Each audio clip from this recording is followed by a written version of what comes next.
Party మారే నాయకుల గురించి పార్టీల వారుగా వాళ్ళకి అనుకూలంగానే చెప్తారు ఎవరైనా కూడా. అంటే అధికారంలో ఉన్న పార్టీకి ప్రతిపక్షంలో ఉన్న నాయకులు వెళ్ళిపోవడం సహజంగానే చూస్తూ ఉంటాం కాబట్టి దాని తగ్గట్టే వాళ్ళు మాట్లాడుతూ ఉంటారు. బట్ మీ అనాలిసిస్ ప్రకారం ఇది ఎంతవరకు కరెక్ట్ అనేది రెగ్యులర్గా మనం ఈ సబ్జెక్టు మనం చాలా రోజుల నుంచి మాట్లాడుకుంటూనే ఉన్నాం.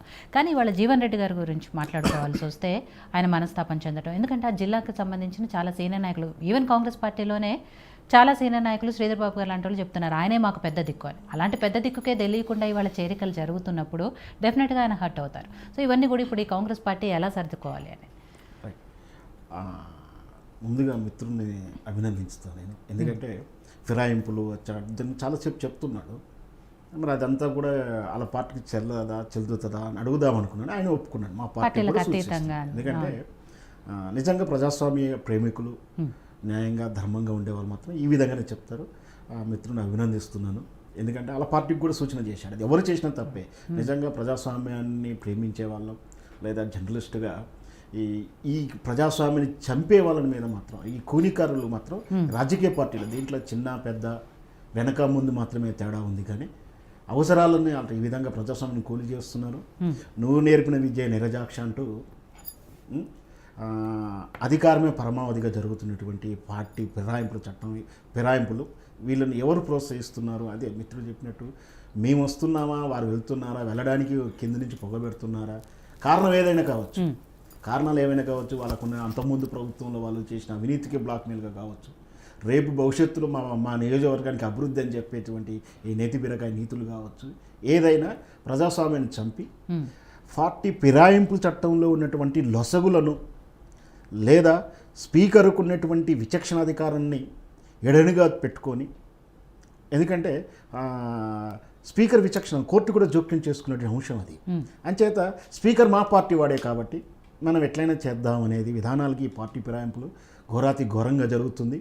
దీంట్లో భయంకరమైనటువంటి చట్టాన్ని తయారు చేసినా కూడా దాంట్లో ఉన్న 2/3 మెజారిటీ అనే లాజిక్ను తీసుకొని అవసరం వస్తే 2/3 వరకు లాగేసి పార్టీని నామరూపాలు కూడా చేయాలనే ప్రయత్నాలు అన్ని పార్టీలు చేశాయి.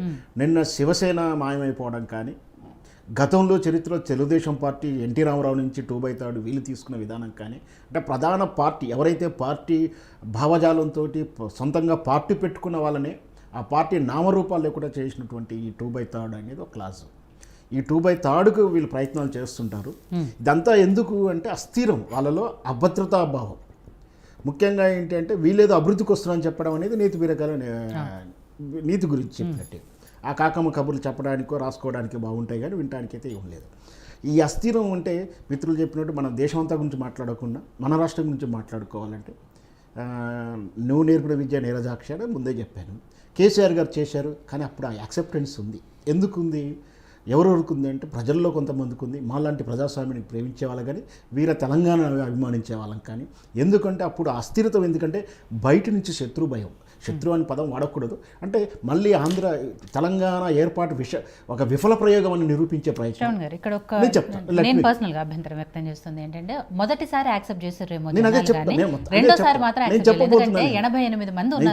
చెప్పబోతున్నాను మొత్తం, నాకు అది కూడా రాసుకున్నాను. ఓకే, విఫల ప్రయత్నం చేయాలనే ఉద్దేశంతో ఉన్నారు అనే ఎప్పుడైతే దాని తగినటువంటి సెగ తగిలింది, దాని ఉన్నటువంటి రూపరూపాలు జరిగినాయి, అప్పుడు జరిగినాయి. దాంతో అప్రమోదం ఉంది. దీనికి పరిష్కారం ఏంటి, మనకు బలం ఉండాలి, అవతలవాడు అసలు ఉండకుంటే అయిపోతే చేస్తే దీనికి ఒక రూట్ ఉంటుందని చేసి అప్పుడు యాక్సెప్టెన్స్ ఉంది. ఈ పని మళ్ళీ రెండోసారి గెలిచినప్పుడు కూడా కేసీఆర్ అదే ప్రకటించాడు, అదే పాలించాడు. అప్పుడు 88 అవసరం లేదు, కానీ శత్రువు బలంగా ఉండకూడదు, అంటే వాళ్ళ దగ్గర ఆ 10 మంది కూడా ఉండకూడదు. శత్రువు అనే పదం వాడకూడదు, అది ప్రతిపక్షం అని అవతల పార్టీ అని వాడదాము. బలంగా ఉండకూడదు. దానికి రకరకాల అభివృద్ధిని చూసి వస్తున్నారు, నిధులు వస్తాయని చూస్తున్నారు, ఏదో బంగారు తెలంగాణ అన్నారు అని చెప్పారు. అప్పుడు కూడా సగం మంది అంటే విమర్శించే వాళ్ళు కూడా కొంచెం సరే ఏదో చేస్తున్నాడు కానీ దాన్ని యాక్సెప్టెన్స్ ఉంది. ఉన్నా కూడా వివిధ కారణాలతోటి అయితే మళ్ళీ అతను ఓడగొట్టాడు. కానీ ఇప్పుడు మరి రేవంత్ రెడ్డి ఎందుకు చేస్తున్నాడు మళ్ళీ సేమ్ క్లాస్, అస్థిరం, అభద్రతాభావం. ఇది ఎక్కడి నుంచి పోయింది? అప్పుడు బయట వాళ్ళ నుంచి ఉంది, ఇప్పుడు లోపల నుంచి ఉంది ఆయనకు. దీన్ని కావాలి ఏంటంటే బయట వాళ్ళ నుంచి మనం బలంగా తీసుకుందాం. అంటే నా కోడరు నాకు ఉండాలి, నా మనుషులు, నేను తెచ్చుకున్న మనుషులు నాకు ఉండాలి అని మొదటి నుంచి రాజకీయ నాయకుడు చూస్తుంటారు. దీనికి మా అభివృద్ధి చూసో దాన్ని చూసో వస్తాననడం, దీనిలో మళ్ళీ ఇప్పుడు చెప్పినట్టే అయ్యో నీతో ఎట్లా అట్టెట్లా పోతారు, జీవన్ రెడ్డి గారు సీనియర్ కదా, వాళ్ళకి సీనియర్ అయినా అక్కర్లేదు, జూనియర్ అక్కర్లేదు. సీనియర్ అయితే ఎవరినైనా సరే, సీనియర్ అయినా సరే వాళ్ళు అంటే రాజకీయం అది, నేను పార్టీ గురించి రాజకీయం అవసరం. సీనియారిటీ అనేది మాత్రం ఇప్పుడేదో ప్రెస్ మీట్లో నేనేం అలగలేదని చెప్పినా, లేదా మిత్రుడు చెప్పినట్టు కానీ, లేదా రేవంత్ రెడ్డి చెప్పినా నేను గౌరవిస్తాం, ఆయనకు ఉన్నత పదవులు ఇస్తామని చెప్పినా, అవన్నీ కూడా ఏదో ఒక ప్రెస్ మీట్ కొనో రాసుకోవడానికి పనికొస్తుంది. కానీ దీంట్లో మరి ప్రజాస్వామ్యాన్ని కాపాడేది ఎవరు, ప్రజల రిప్రజెంటేషన్ కాపాడేది ఎవరు? కేవలం ఎవ్వరు కాపాడరు, వారికి అవసరం లేదు. ప్రజలు కూడా ఆ విషయాన్ని మర్చిపోయి కేవలం మాకు అధికారం కావాలని వీళ్ళు చూస్తున్నారు, వీళ్ళు పోవడానికి ఇష్టపడుతున్నారు. రేపు మళ్ళీ బాధపడాల్సిన విషయం ఏంటంటే ఈ నాయకులు రేపు మళ్ళీ ఇంకో పార్టీ అధికారంలోకి ఇటు మారితే, బలం ఇటు మారితే మళ్ళీ ఇటు వస్తున్నారు, అదే నాయకులు వస్తున్నారు. అంటే నాయకులు వాళ్ళే ఇక్కడికే ఈ పార్టీ గెలిచిన వాళ్ళే, ఈ పార్టీ కొంచెం 20-30% మారుతుండొచ్చు, కానీ వాళ్ళే. వీళ్ళంతా ఎవరు అంటే ఏ నాయకుడు ఇట్లా మారిన వాళ్ళు, ఏ రాజకీయ నాయకుడు, సాధారణ నాయకుడు ఎవరూ లేరు. కోటీశ్వరులు లేదా పెట్టుబడిదారులు, ఎవరైతే ఇండస్ట్రియలిస్ట్గా ఉన్నారు, ఎవరైతే రియల్ ఎస్టేట్ భూమి కబ్జాలో ఉన్నారో, ఎవరైతే అవినీతి చేశారో వాళ్ళు మాత్రమే ఉంటున్నారు. ఈరోజు నిన్న తెలుగుదేశం నుంచి వచ్చిన మల్లారెడ్డి గారు అయితేనేమి, ఈరోజు బీఆర్ఎస్లో ఉండి ఇంకో పార్టీకి పోతున్నా కానీ వీళ్ళంతా అవినీతికి మూలాలుగా ఉన్నట్టు అవినీతి చుట్టుకుని ఉన్న వాళ్ళు. దానికి మేము ప్రజల కోసం పోతున్నాం అని చెప్పడం అనేది ఏహమైన భాష అది. కాకపోతే ప్రజల మద్దతు కూడా వాళ్ళని ఎన్నుకుంటున్నారు, అది బాధపడాల్సిన విషయం. ప్రజలు కూడా వాళ్ళు ఎన్నికల్లో నిలబడితే వాళ్ళని గెలిపిస్తున్నారు, నీతి నిజాతి పట్ల ఇంటికి పంపిస్తున్నారు. సో ఈ ఫిరాయింపు చట్టం అనేది ఎంత స్ట్రాంగ్ చేసినా లొసగులు ఖచ్చితంగా ఉంటాయి. దానికి ఏ పేరు పెట్టుకున్నా, ఏం చేసుకున్నా మనం ఏమీ చేయలేని పరిస్థితిలో ఉన్నాం. జరుగుతుందో చూడాల్సిందే. అయితే ఇక్కడ ఏంటి లాస్ట్ అల్టిమేట్ అంటే, ఎవరు తెలంగాణ ప్రయోజనాలు కాపాడితే అలా ప్రజల మద్దతు ఉంటుంది.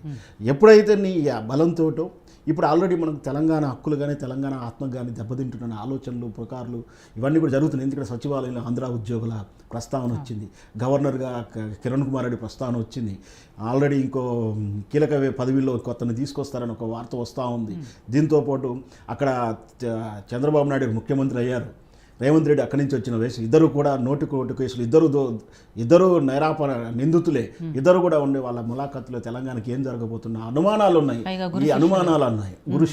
గురు శిష్యులు అంటే ఆ మాట అన్నాడు కదా రేవంత్ రెడ్డి గారు, అభివృద్ధితో. యాక్చువల్గా అభివృద్ధి మనతో వాళ్ళు పడాలా, వాళ్ళతో మనం పోటీ పడాలనో అర్థం కాలే ఈ గుంపు మేస్త్రికి.